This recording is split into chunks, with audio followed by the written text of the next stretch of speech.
Eu vou continuar comentando, dando prosseguimento ao vídeo anterior. Eu estou lendo a introdução de um livro chamado O Universo Veio do Nada. Acho que o nome do livro é esse mesmo. Um universo que veio do nada. Por que a criação sem criador? Quem escreveu o livro foi Lawrence Krauss, que é um astrofísico importante, um cientista importante. E ele explica nesse livro por que o universo veio do nada. Eu fiz algumas críticas em textos anteriores, aliás, nos dois vídeos anteriores, e eu fiz essa crítica porque não as ideias do astrofísico, as ideias da física, da astrofísica que ele coloca no livro. Eu não sou astrofísico, não li essa... eu já li sobre essa questão em outro lugar. Esse livro eu não li. Mas eu não tenho, mesmo se eu lesse, eu não teria competência para discutir com ele questões de astrofísica, é óbvio, não é minha área. Mas eu li a introdução e tem algumas coisas que ele diz na introdução que não são da área da física. É bom dizer que existe no conhecimento humano em geral, existe aquilo que é chamado de questão conceitual e questão empírica. As questões conceituais dizem respeito à formação de conceitos, e esses conceitos eles vêm antes da experiência científica. A experiência científica lida com questões de fato, com questões empíricas, e não com questões conceituais. As questões conceituais vêm antes, e aí faz parte da área da filosofia. E esse sujeito, na introdução, está fazendo uma confusão conceitual horrorosa, e eu estou tentando entender por que ele está cometendo esse erro. Eu tive uma hipótese, depois eu conto a hipótese que eu tive. Então eu li algumas frases nos dois vídeos anteriores, eu li algumas frases dessa introdução e comentei. Agora eu vou ler mais algumas e continuar comentando. Mas ele está implicando com a existência do nada. Primeiro, ele veio com a ideia de que pode existir uma criação sem criador. Aí já dá para perceber uma confusão conceitual, porque criação é aquilo que foi criado por um criador. Se não é criação, é outra coisa. Ele pode dizer que o universo surgiu sem um criador.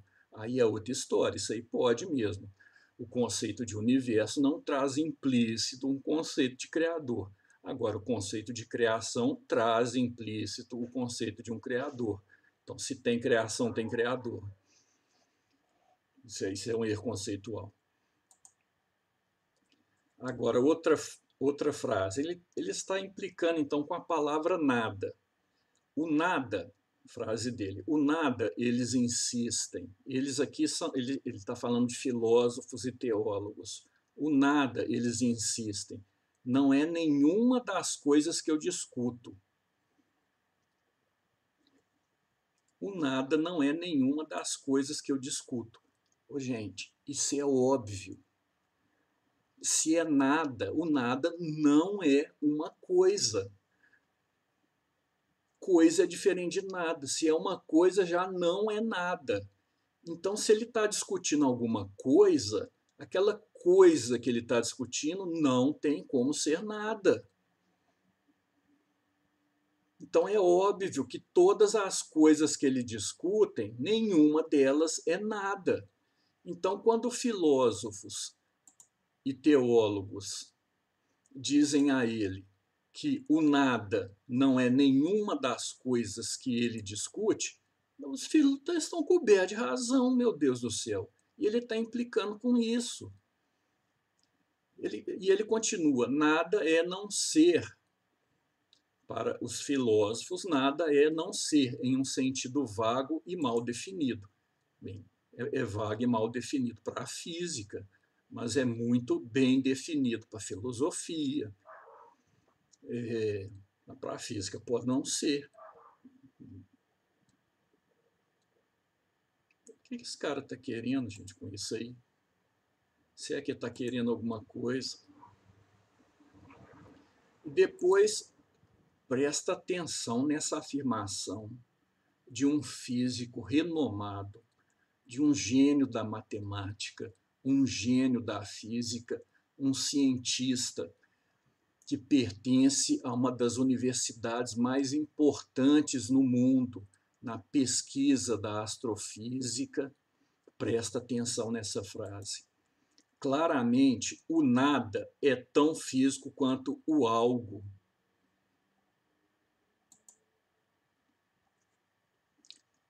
O nada é tão físico quanto o algo.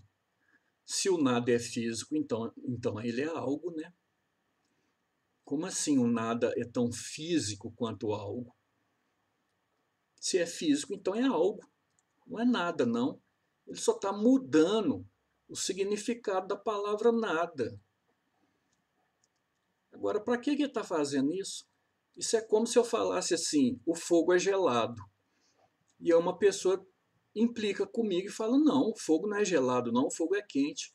E eu digo, não, o fogo é gelado, eu vou te provar. Aí eu pego uma pedra de gelo e mostro para ele aqui, ó, isso aqui é fogo, isso aqui é gelado. Aí a pessoa chega e fala, não, isso é uma pedra de gelo. E eu digo, não, na minha definição, isso aqui se chama fogo. Então o fogo é gelado. Ele só mudou a definição da palavra. Então, no lugar da palavra nada significar total ausência de algo, ele está definindo nada como sendo uma coisa física, tão física quanto o algo. Para que ele está mudando o significado da palavra? Isso é como eu falasse assim, eu vou provar para vocês que o nada existe. E eu defino nada assim. O nada é um mamífero, né, que late, que tem 4 patas, que tem um rabo. Aí eu levo um cachorro, mostra aí, tá vendo, gente? O nada existe aí, ó. O nada o nada tá latindo, o nada tá abanando o rabo, o nada tem 4 patas. De acordo com a minha definição, o nada é um mamífero que late, tem 4 patas e tem um rabo. Então está provado empiricamente que o nada existe. Bem, isso é uma mudança conceitual, é uma mudança de conceito. Para que ele está mudando o conceito de nada? O nada para ele virou uma coisa. Ele diz, o nada é tão físico quanto algo.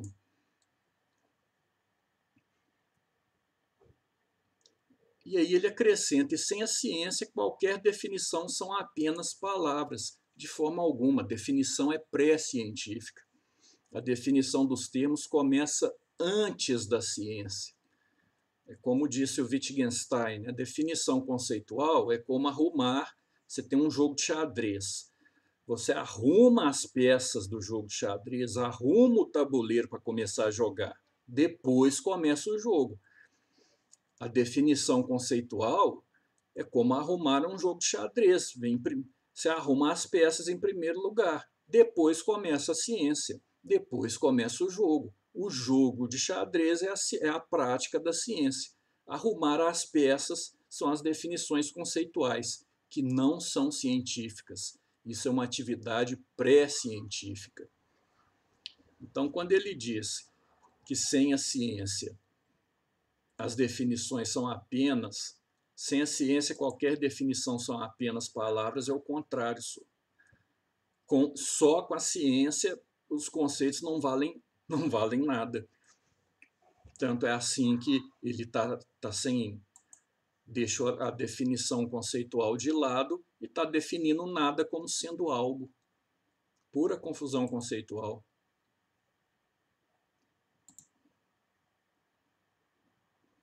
Olha que frase, claramente o nada é tão físico quanto algo. Principalmente se for definido como a ausência de algo.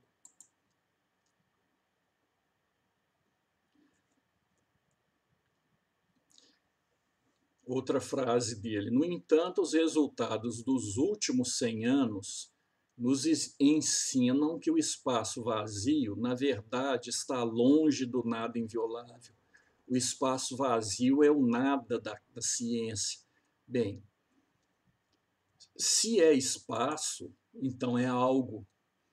O espaço é algo, mesmo se está vazio. E aqui começa uma confusão conceitual. Ele confunde nada com vazio. Isso não é a mesma coisa, não, gente. Nada é uma coisa, vazio é outra.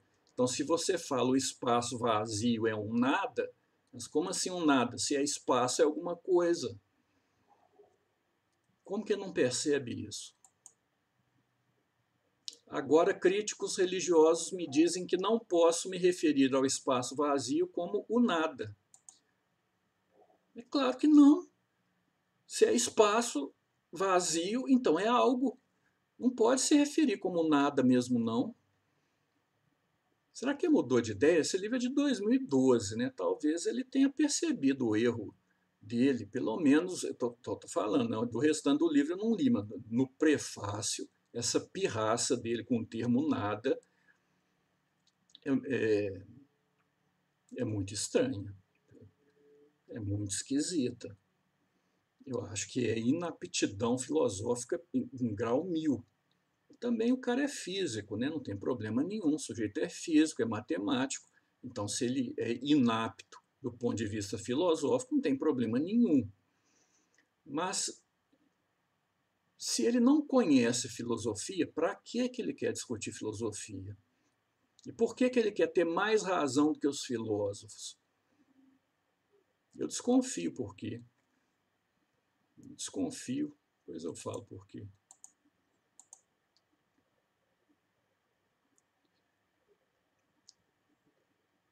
Depois ele até admite que seja, né? Mas se quisermos descrever o nada como a própria ausência de espaço-tempo, é suficiente? Bem, depende. Se existe algo que é supraespacial, se existe algo que é supratemporal, então não é suficiente definir o nada como ausência de espaço e ausência de tempo. Não é suficiente. Agora, se espaço-tempo é tudo que existe, aí se você suprime o espaço-tempo, você está suprimindo tudo que existe. Aí, de fato, é suficiente para definir o nada, né? Suprimiu o espaço-tempo, então o que sobra é o nada. Bem, pode ser. Sei, pode ser. Mas pela própria física não é. Tem algo a mais do que o espaço-tempo.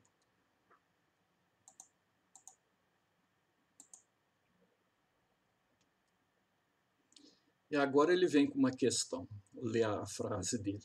Muitas pessoas com quem debati a questão também sugeriram que se existe um potencial para criar alguma coisa, então não há um estado de nada verdadeiro.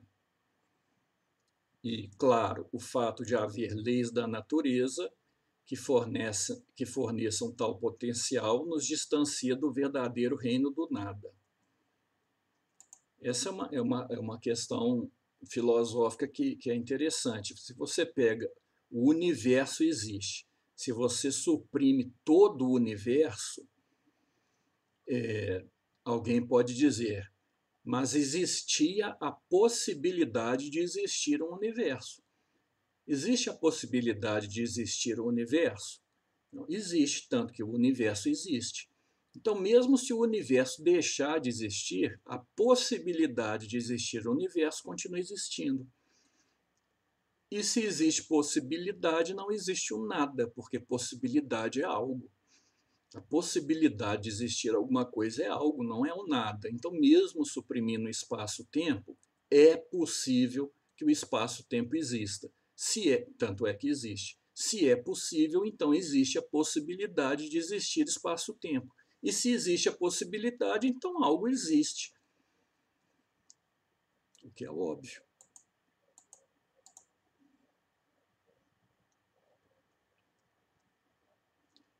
E aí, continuando a fala dele. mas eu argumento que talvez as próprias leis também surgiram espontaneamente, como descreverei que deve ser o caso. Isso também não é bom bastante, porque qualquer sistema do qual as leis possam ter surgido não corresponde ao nada verdadeiro, ou seja, ao nada absoluto. De fato, se as leis da física surgiram, bem, se existe lei da física, é porque existe a possibilidade de existir leis da física. Tanto existe essa possibilidade como as leis da física existem. Se as leis da física deixarem de existir, a possibilidade de existir lei da física vai continuar existindo. E possibilidade é algo. Portanto, não é um nada. Para mim, o raciocínio é muito claro. Não sei se quem vai escutar isso aí, se alguém for escutar, vai ter alguma dúvida. Continuando frases dele. A ciência está mudando o campo de atuação de forma a deixar as pessoas desconfortáveis. Bem, eu lendo as descobertas da ciência, eu não fico nem um pouco desconfortável, muito pelo contrário.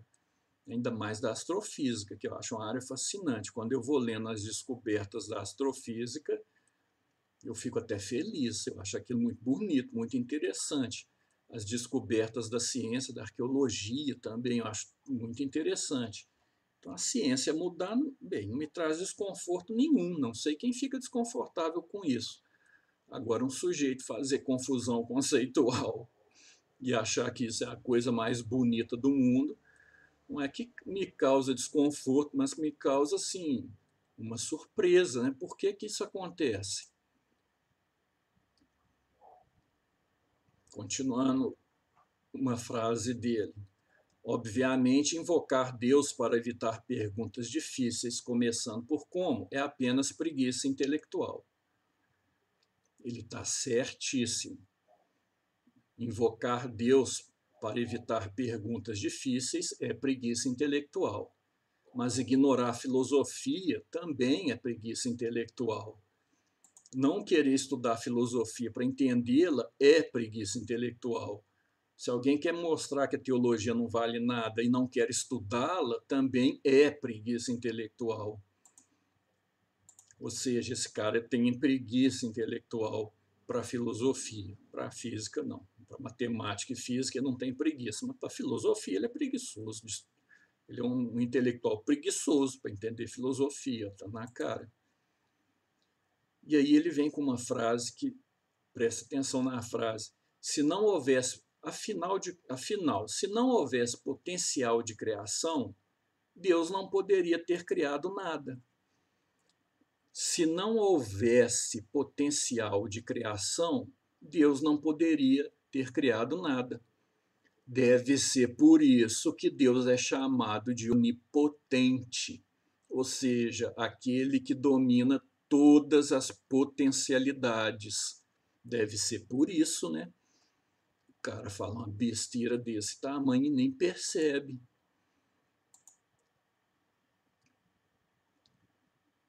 Creio que essa é a última frase que eu vou citar dele.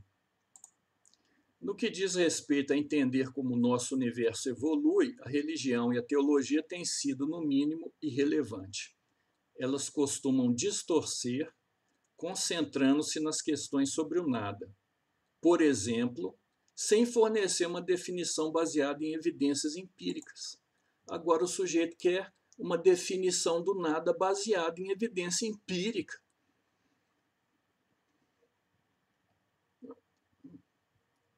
Como que eu dou evidência de algo que não é empírico, baseado em evidência empírica? Se eu consigo mostrar, através de evidência empírica, que não existe nada, então essa coisa que eu mostrei com evidência empírica é algo. Porque se tem evidência empírica, então é algo.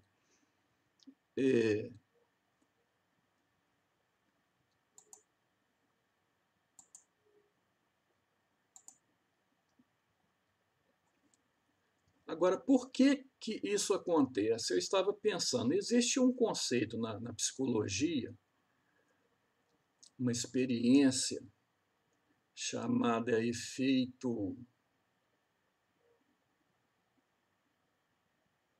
Esqueci o nome da experiência. Mas existe uma experiência que mostra que quanto menos um sujeito entende de um assunto, mais ele acha que entende do assunto. Quanto menos ele entende, mais ele acha que mais ele acredita que ele entende. Então esse cara não entende nada de filosofia, entende só um tiquinho. Mas esse tiquinho, para ele, já significa muito. Isso é só um efeito psicológico comum entre as pessoas. Mas será que não tinha um amigo dele para dar esse toque para ele, não, gente?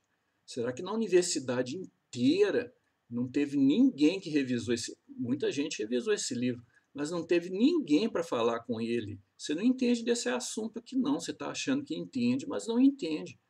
Será que não teve ninguém para falar isso com ele numa universidade de ponta? É estranho.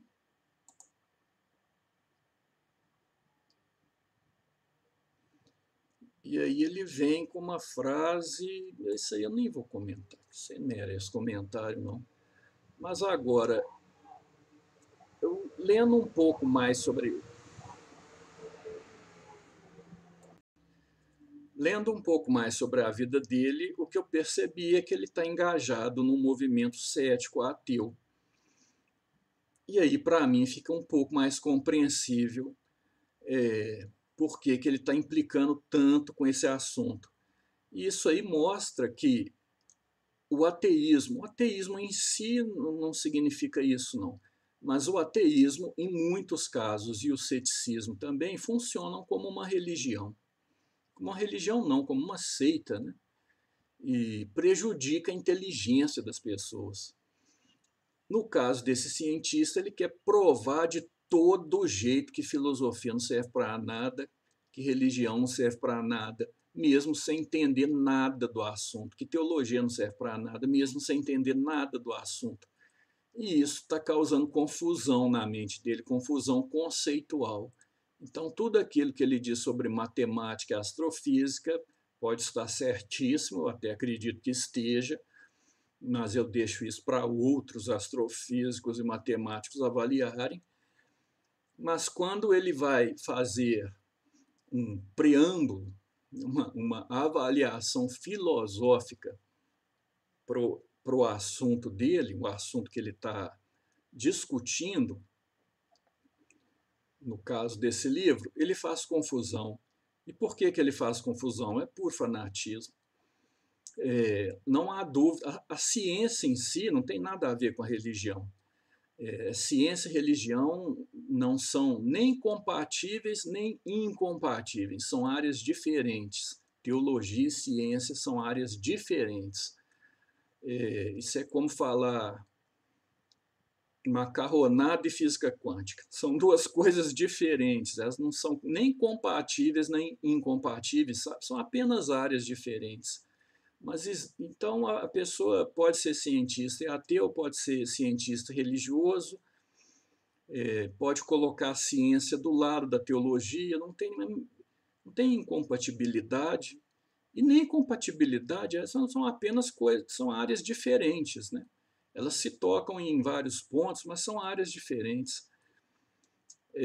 Mas existe, nos últimos anos, pesquisas, eu estava até pesquisando esse assunto, né? Pesquisas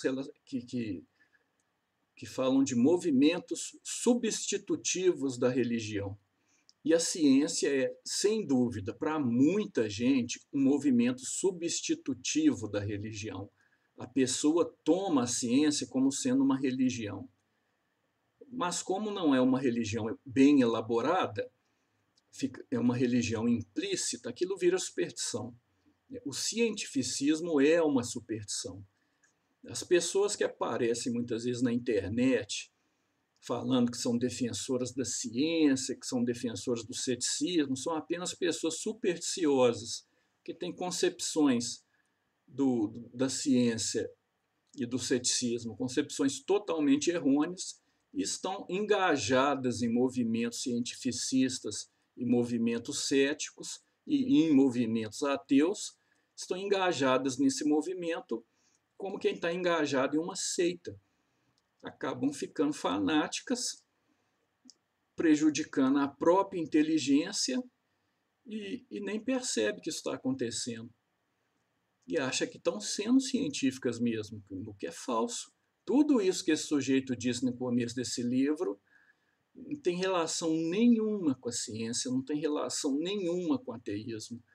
Isso é só palavras de um fanático, seguidor de uma seita cientificista. Agora, esse fanático, seguidor de uma seita cientificista, ele é um grande matemático e um grande astrofísico. E nesse campo faz pesquisas muito bem feitas, mas na hora de fazer uma formulação conceitual que é do âmbito da filosofia, ele se confunde todo por causa do fanatismo dele, do fanatismo cientificista dele. E o que eu estou falando é verdade, é assim, tanto que ele chamou para escrever o pós-fácio do livro dele o Christopher Hitchens. Christopher Hitchens, que é um famoso, ele faleceu, Deus o tem, o que o nada o tenha, né? Não que Deus o tenha. Mas o Christopher Hitchens ia escrever o pós-fácio do livro dele, mas o Christopher Hitchens morreu. Quem escreveu o pós-fácio do livro dele foi o Richard Dawkins. Então ele está associado a esse movimento neo-ateísta. O ateísmo em si mesmo não tem relação com isso que eu vou falar, né? O ateísmo em si é um movimento que tem que ser estudado com cuidado e tem lá sua razão de existir. Mas existem pessoas que fazem do ateísmo uma seita e que fazem da sua adesão à ciência uma fé cega e acaba acusando pessoas religiosas de terem fé cega. Mas eu falo isso, não estou criticando ninguém, não. Se alguém está entendendo isso como crítica, como provocação, está entendendo muito errado. Eu não estou fazendo isso como crítica, não estou falando isso como crítica. Isso é um problema da nossa cultura. Na nossa cultura aconteceu uma ruptura simbólica, diferente de outras culturas em que existe uma unidade simbólica. E quando essa ruptura simbólica acontece, as pessoas não sabem mais no que acreditar. E com isso elas ficam desorientadas. E essa desorientação cultural, ela reflete uma desorientação existencial, uma desorientação psíquica. Não é acaso que no século XX as neuroses se multiplicaram, na modernidade as neuroses se multiplicaram. Por que surgiu a psicanálise? Por que surgiu a psicoterapia? Psicanálise e psicoterapia teriam algum sentido no mundo antigo? Eu creio que teria pouquíssimo sentido, talvez nenhum sentido. Por quê? Porque não existia ruptura simbólica. A psicanálise e a psicoterapia só começa a fazer sentido na modernidade, por causa dessa ruptura simbólica. Todo mundo, com a ruptura simbólica vem a dúvida, com a dúvida vem a ansiedade. E as pessoas ficam, eu me incluo nisso, inclusive eu, as pessoas ficam desorientadas, inseguras, ansiosas, e começam então a tentar dar uma consertada nessa insegurança, insegurança existencial, nesse descontrole, nesse descompasso psíquico, nessa bagunça cultural. E isso é fruto de um sofrimento de época, é o sofrimento da nossa época. Então isso aí é um sofrimento que todos que pertencem ao mundo ocidental moderno possuem. Todos que pertencem ao mundo ocidental moderno possuem esse tipo de sofrimento. Então esse cientista está com um sofrimento existencial que é comum a todos nós. E ele resolveu esse sofrimento existencial grudando num cientificismo bobo, o que não invalida as pesquisas dele no campo da ciência. As pesquisas dele, de acordo com os demais cientistas que estão julgando o aspecto científico da proposta dele no campo da astrofísica, então a pesquisa dele tem muito valor. Então, esse sofrimento existencial não invalida em nada as descobertas dele, não invalida em nada a pesquisa científica dele. Mas quando ele vai se expressar como ser humano, ele está expressando o sofrimento dele que está sendo encoberto por uma fé cega no cientificismo. Agora, isso é ruim? Bem, não sei se é ruim, mas você vai fazer o quê? Deixar o cara sofrendo? Cada um lida com o sofrimento existencial da forma que lhe é melhor. Alguns grudam numa religião, outros grudam numa ciência, outros grudam na psicologia. A psicologia é, por excelência, o movimento substitutivo religioso do século XX, do século XXI. A psicologia substituiu a religião em grande parte. A psicologia é supersticiosa em grande parte, né? Porque a religião, que não é uma explicação total do mundo onde a pessoa vive, não é religião, é seita. Eu estou usando a palavra religião, mas o mais adequado seria usar a palavra seita. A religião em si mesma ela é curadora, ela não é adoecedora, porque ela abre o mundo para o incognoscível, aquilo que nós não conseguimos compreender. Ela abre a visão da pessoa e coloca a pessoa diante do mistério. E a pessoa diante do mistério, ela vê que ela não sabe nada e vai ter que lidar com esse medo dela de todo jeito. Vai ter que lidar com a angústia dela de todo jeito, sem se grudar a um discurso. Sem se grudar a um discurso religioso, sem se grudar a um discurso cientificista, sem se grudar a um discurso ateísta. A vida não é um discurso, a vida é uma existência. A pessoa lida com a sua insegurança existencial, com suas dores existenciais, ela lida com isso na existência e não no discurso. Não adianta se grudar ao discurso para resolver crises existenciais, nem ao discurso religioso, nem ao discurso ateísta, nem ao discurso cético, nem ao discurso cientificista, nem ao discurso de autoajuda. Não adianta. Os problemas existenciais o ser humano resolve na existência.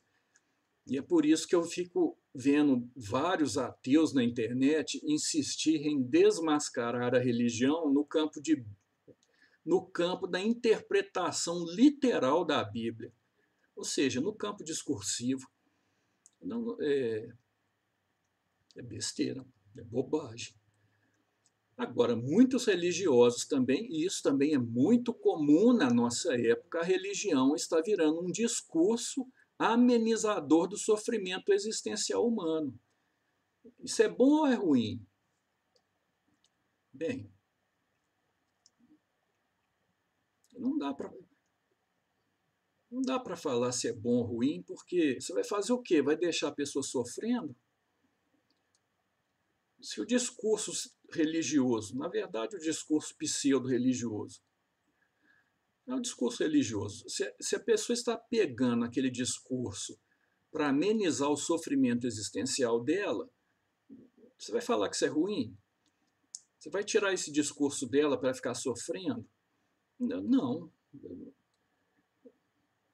Bem, é ruim de um ponto de vista, né, porque ela poderia se livrar dessa muleta, né, desse apego ao discurso e resolver os problemas da existência na própria existência, na sua própria vida, no seu dia a dia. O melhor seria fazer isso. Em uma civilização com unidade simbólica, a religião é portadora de sentido por excelência.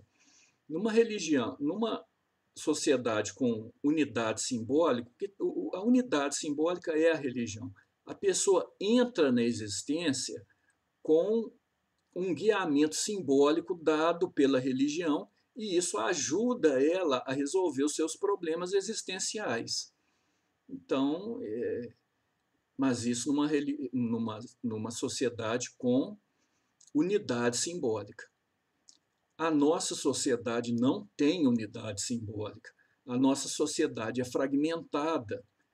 Até mesmo o discurso religioso virou um discurso muleta. Assim como o discurso ateísta virou um discurso muleta. Até o discurso cientificista virou um discurso muleta. As pessoas agarram essas muletas para não sofrer. E você vai fazer o quê, gente? Vai fazer a pessoa sofrer? Vai chutar a muleta dela para cair no chão? A pessoa está com a perna atrofiada, ela tem que fazer fisioterapia para voltar a andar. Mas ela não está fazendo fisioterapia, ela está andando de muleta. Você vai fazer o quê? Chutar a muleta dela e deixar no chão para ela forçar os músculos durante um ano para voltar a andar? Você vai deixar ela sofrendo durante um ano? Bem, pode até ser, né? Mas pode até ser bom, a pessoa volta a andar.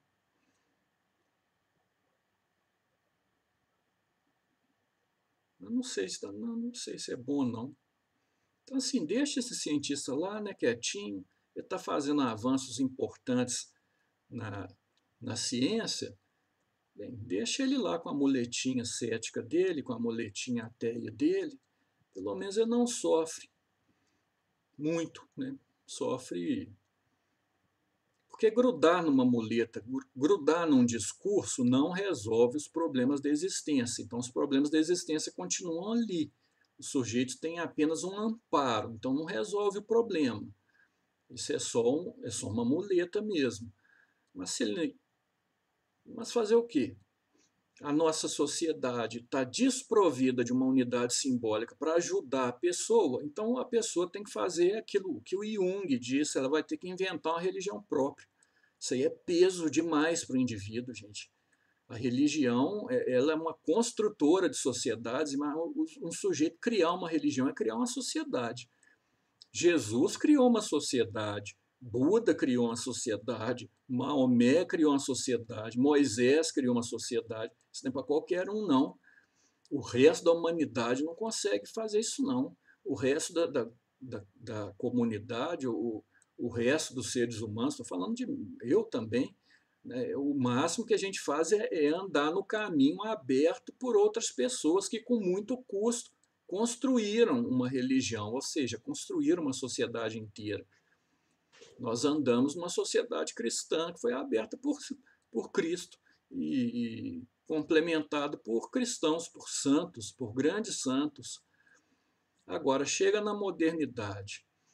Estou querendo também falar que a modernidade é culpada de tudo. Não é isso, não. Mas aconteceu. Chega na modernidade, quebra a unidade simbólica. Como que o sujeito vai se virar?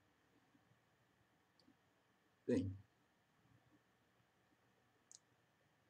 se ele encontra a religião verdadeira, e a religião verdadeira se encontra na existência e não no discurso, aí pode ser, porque aí ele vai ter que encarar a dor existencial de frente, igual o Jó fez, né? Lê o livro do Jó, lê o livro de Jó. O Jó está ali encarando a dor existencial de frente. Aquilo lá é religião. Mas, bem, então é isso. Vai condenar esse cientista? Eu não condeno de forma alguma. Eu vivi minha vida inteira pulando de muleta em muleta. E vou condenar quem fica fazendo isso? De forma alguma.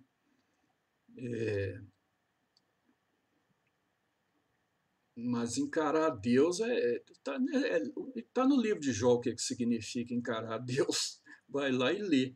No mundo antigo, a religião fornece um caminho simbólico que ajuda a pessoa a encarar Deus e a resolver os problemas existenciais dela.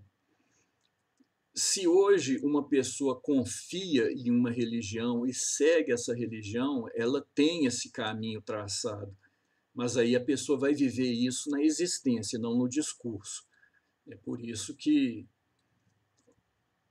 o discurso dos ateus criticando as interpretações literais da Bíblia são tão supersticiosos, é uma atitude tão supersticiosa quanto interpretar a Bíblia de forma literal. São duas muletas. Eu, mas se a pessoa larga essa muleta e vai encarar como resolver o problema existencial, é na própria existência. E Deus sendo a própria existência, é isso que significa seguir a Deus, né? Significa entrar na própria existência e encarar os problemas existenciais na própria existência e não no discurso, e não tentando resolver esses problemas na base do discurso. Esse discurso que tenta amenizar o sofrimento é o que a psicanálise chama de neurose. É o que a psicologia chama de neurose, de sintoma neurótico, melhor dizendo, né? Então o sujeito, esse cientista, está lá com sua neurosezinha, não tem nada demais nisso não. Assim, a princípio espanta, eu fiquei espantado com a burrice dele no ponto de vista filosófico, com a incapacidade dele de pensar filosoficamente, mas é isso mesmo, gente. Não pode cobrar nada demais do cara, não, coitado. Ele é ser humano igual todo mundo, mas sofre igual todo mundo, está lá tentando resolver os problemas existenciais dele, como eu fiz minha vida inteira e ainda continuo fazendo, né? Todo mundo continua fazendo. O santo não, o santo encontra Deus. O santo confia em Deus, ou seja, confia na existência. Ele vai encarar suas dificuldades existenciais na própria existência. E encarando essas dificuldades na própria existência, ele encontra Deus como Jó encontrou. Ou seja, ele encontra a realidade por excelência. Ele encontra a existência por excelência. E aí não resta nada a ele a não ser se entregar à existência, falando assim: não sei de nada, não adianta ter medo, esse universo é gigantesco e se eu ficar amedrontado eu não saio do lugar, então entrega para Deus. É isso que significa a expressão entrega para Deus, né? Coloca na mão de Deus, fala assim: ó Deus, toma tudo, resolve isso aí que eu sou incapaz de resolver, e fica lá firme, com coragem, existindo, encarando as dificuldades existenciais que vêm não no discurso, mas na própria existência. Aí o cara vira um santo, aí ele vira um iluminado. Mas isso é muito difícil na nossa sociedade, mas isso é difícil demais. Isso é difícil demais, isso é uma carga muito difícil. Não dá para condenar ninguém por causa disso, não. Então, que Deus abençoe esse cientista, que Deus abençoe a todos nós que vivemos numa sociedade fragmentada. E é isso. Quando eu tiver dinheiro, eu vou comprar esse livro e ler o resto. Tenho certeza que o livro, do ponto de vista da astrofísica, deve ser uma beleza. Tenho certeza. Tenho certeza porque eu já vi outras pessoas dizendo que esse livro é muito bom mesmo.